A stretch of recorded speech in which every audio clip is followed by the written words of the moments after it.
आखिर क्या हुआ कि महाभारत युद्ध समाप्त होने के 16 साल बाद कर्ण की आत्मा मिलने आई पांडवों से। आज हम आपको महाभारत से जुड़ी एक अद्भुत घटना के बारे में बता रहे हैं, जब महाभारत युद्ध में मारे गए समस्त शूरवीर जैसे कि भीष्म, द्रोणाचार्य, दुर्योधन, अभिमन्यु, द्रौपदी के पुत्र कर्ण, शिखंडी आदि एक रात के लिए पुनर्जीवित हुए थे।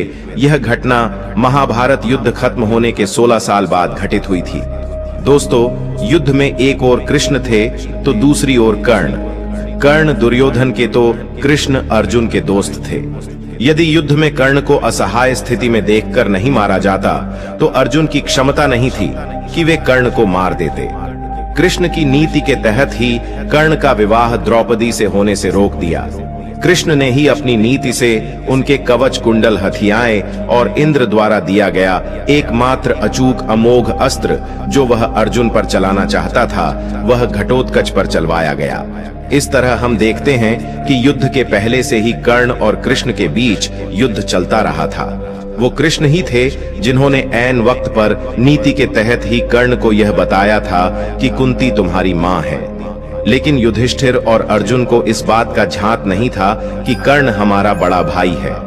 यदि युधिष्ठिर को यह पता चलता कि कर्ण मेरा बड़ा भाई है तो वह राजपाट की लड़ाई नहीं लड़ते, बल्कि कर्ण को ही राजा बनाने की लड़ाई लड़ते।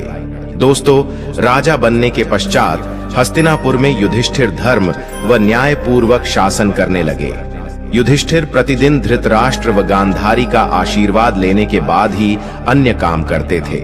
इस प्रकार अर्जुन, नकुल, सहदेव, द्रौपदी आदि भी सदैव धृतराष्ट्र व गांधारी की सेवा में लगे रहते थे। लेकिन भीम के मन में धृतराष्ट्र के प्रति हमेशा द्वेष भाव ही रहता। भीम धृतराष्ट्र के सामने कभी ऐसी बातें भी कह देते जो कहने योग्य नहीं होती थी। इस प्रकार धृतराष्ट्र गांधारी को पांडवों के साथ रहते रहते 15 साल गुजर गए। एक दिन भीम ने धृतराष्ट्र व गांधारी के सामने कुछ ऐसी बातें कह दी जिसे सुनकर उनके मन में बहुत शोक हुआ। तब धृतराष्ट्र ने सोचा कि पांडवों के आश्रय में रहते अब बहुत समय हो चुका है, इसलिए अब हमारा वन में रहना ही उचित है। गांधारी ने भी धृतराष्ट्र के साथ वन जाने में सहमति दे दी। धृतराष्ट्र व गांधारी के साथ विदुर व संजय ने वन जाने का निर्णय लिया। वन जाने का विचार कर धृतराष्ट्र ने युधिष्ठिर को बुलाया और उनके सामने पूरी बात कह दी। पहले तो युधिष्ठिर को बहुत दुख हुआ, लेकिन बाद में महर्षि वेदव्यास के कहने पर युधिष्ठिर मान गए। जब युधिष्ठिर को पता चला कि धृतराष्ट्र व गांधारी के साथ विदुर व संजय भी वन जा रहे हैं तो उनके शोक की सीमा नहीं रही। धृतराष्ट्र ने बताया कि वे कार्तिक मास की पूर्णिमा को वन के लिए यात्रा करेंगे। वन जाने से पहले धृतराष्ट्र ने अपने पुत्रों व अन्य परिजनों के श्राद्ध के लिए युधिष्ठिर से धन मांगा। दोस्तों, भीम ने द्वेषतावश धृतराष्ट्र को धन देने के इनकार कर दिया। तब युधिष्ठिर ने उन्हें फटकार लगाई और धृतराष्ट्र को बहुत सा धन देकर श्राद्ध कर्म संपूर्ण करवाया। तय समय पर धृतराष्ट्र, गांधारी, विदुर व संजय ने वन यात्रा प्रारंभ की। इन सभी को वन जाते देख पांडवों की माता कुंती ने भी वन में निवास करने का निश्चय किया।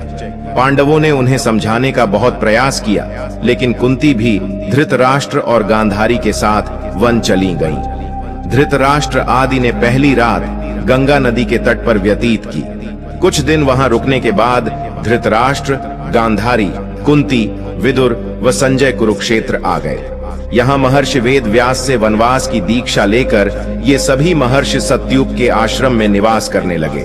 वन में रहते हुए धृतराष्ट्र घोर तप करने लगे। तप से उनके शरीर का मांस सूख गया। सिर पर महर्षियों की तरह जटा धारण कर वे और भी कठोर तप करने लगे। तप से उनके मन का मोह दूर हो गया। गांधारी और कुंती भी तप में लीन हो गईं। विदुर और संजय इनकी सेवा में लगे रहते और तपस्या किया करते थे। इस प्रकार वन में रहते हुए धृतराष्ट्र आदि को लगभग 1 वर्ष बीत गया। इधर हस्तिनापुर में एक दिन राजा युधिष्ठिर के मन में वन में रह रहे अपने परिजनों को देखने की इच्छा हुई। तब युधिष्ठिर ने अपने सेना प्रमुखों को बुलाया और कहा कि वन जाने की तैयारी करो। मैं अपने भाइयों व परिजनों के साथ वन में रह रहे महाराज धृतराष्ट्र, माता गांधारी व कुंती आदि के दर्शन करूंगा। इस प्रकार पांडवों ने अपने पूरे परिवार के साथ वन जाने की यात्रा प्रारंभ की। पांडवों के साथ वे नगरवासी भी थे जो धृतराष्ट्र आदि के दर्शन करना चाहते थे। पांडव अपने सेना के साथ चलते चलते उस स्थान पर आ गए जहां धृतराष्ट्र, गांधारी और कुंती रहते थे। जब युधिष्ठिर ने उन्हें देखा तो वे बहुत प्रसन्न हुए और मुनियों के वेश में अपने परिजनों को देखकर उन्हें शोक भी हुआ। धृतराष्ट्र, गांधारी और कुंती भी अपने पुत्रों व परिजनों को देखकर बहुत प्रसन्न हुए।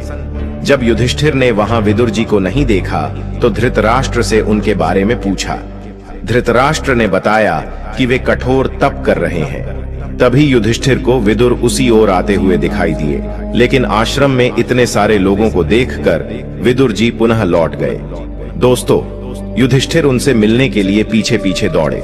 तब वन में एक पेड़ के नीचे उन्हें विदुर जी खड़े हुए दिखाई दिए। उसी समय विदुर जी के शरीर से प्राण निकले और युधिष्ठिर में समा गए।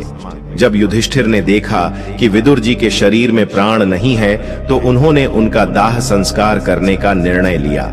तभी आकाशवाणी हुई कि विदुर जी संन्यास धर्म का पालन करते थे, इसलिए उनका दाह संस्कार करना उचित नहीं है।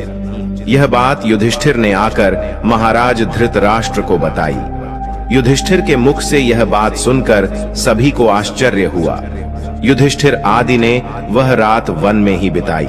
अगले दिन धृतराष्ट्र के आश्रम में महर्षि वेदव्यास आए। जब उन्हें पता चला कि विदुर जी ने शरीर त्याग दिया, तब उन्होंने बताया कि विदुर धर्मराज, यमराज के अवतार थे और युधिष्ठिर भी धर्मराज का ही अंश है। इसलिए विदुर जी के प्राण युधिष्ठिर के शरीर में समा गए।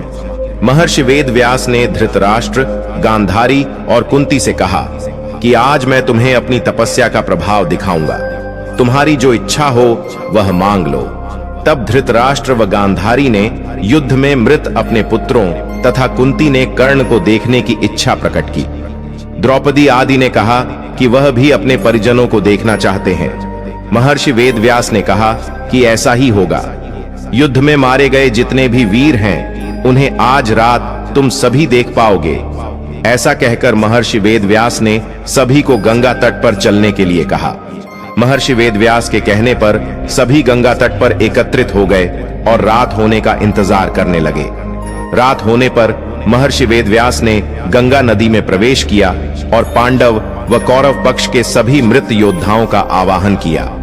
थोड़ी ही देर में भीष्म, द्रोणाचार्य, कर्ण, दुर्योधन, दुशासन, अभिमन्यु, धृतराष्ट्र के सभी पुत्र, घटोत्कच, द्रौपदी के 5 पुत्र, राजा द्रुपद, धृष्टद्युम्न, शकुनी, शिखंडी आदि वीर जल से बाहर निकल आए। उन सभी के मन में किसी भी प्रकार का अहंकार व क्रोध नहीं था।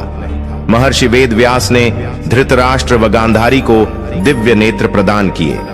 अपने मृत परिजनों को देख सभी के मन में हर्ष छा गया। सारी रात अपने मृत परिजनों के साथ बिताकर सभी के मन में संतोष हुआ। अपने मृत पुत्रों, भाइयों, पतियों व अन्य संबंधियों से मिलकर सभी का संताप दूर हो गया। तब महर्षि वेदव्यास ने वहां उपस्थित विधवा स्त्रियों से कहा कि जो भी अपने पति के साथ जाना चाहती हैं, वे सभी गंगा नदी में डुबकी लगाएं। महर्षि वेदव्यास के कहने पर अपने पति से प्रेम करने वाली स्त्रियां गंगा में डुबकी लगाने लगीं और शरीर छोड़कर पतिलोक में चली गईं। इस प्रकार वह अद्भुत रात समाप्त हुई। इस प्रकार अपने मृत परिजनों से मिलकर धृतराष्ट्र, गांधारी, कुंती व पांडव बहुत प्रसन्न हुए। लगभग 1 महीना वन में रहने के बाद युधिष्ठिर आदि पुनः हस्तिनापुर लौट आए। इस घटना के करीब 2 वर्ष बाद एक दिन देवर्षि नारद युधिष्ठिर के पास आए। युधिष्ठिर ने उनका स्वागत किया। जब देवर्षि नारद ने उन्हें बताया कि वे गंगा नदी के आसपास के तीर्थों के दर्शन करते हुए आए हैं, तो युधिष्ठिर ने उनसे धृतराष्ट्र, गांधारी व माता कुंती के बारे में पूछा। तब देवर्षि नारद ने उन्हें बताया कि तुम्हारे वन से लौटने के बाद धृतराष्ट्र आदि हरिद्वार चले गए। वहां भी उन्होंने घोर तपस्या की। एक दिन जब वे गंगा स्नान कर आश्रम आ रहे थे, तभी वन में भयंकर आग लग गई। दुर्बलता के कारण धृतराष्ट्र, गांधारी व कुंती भागने में असमर्थ थे, इसलिए उन्होंने उसी अग्नि में प्राण त्यागने का विचार किया और वहीं एकाग्रचित्त होकर बैठ गए। इस प्रकार धृतराष्ट्र, गांधारी व कुंती ने अपने प्राणों का त्याग कर दिया। संजय ने ये बात तपस्वियों को बताई और वे स्वयं हिमालय पर तपस्या करने चले गए। धृतराष्ट्र, गांधारी व कुंती की मृत्यु का समाचार जब महल में फैला तो हाहाकार मच गया। तब देवर्षि नारद ने उन्हें धैर्य बंधाया।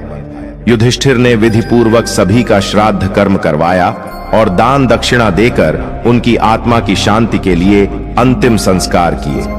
दोस्तों, वीडियो में अंत तक बने रहने के लिए धन्यवाद।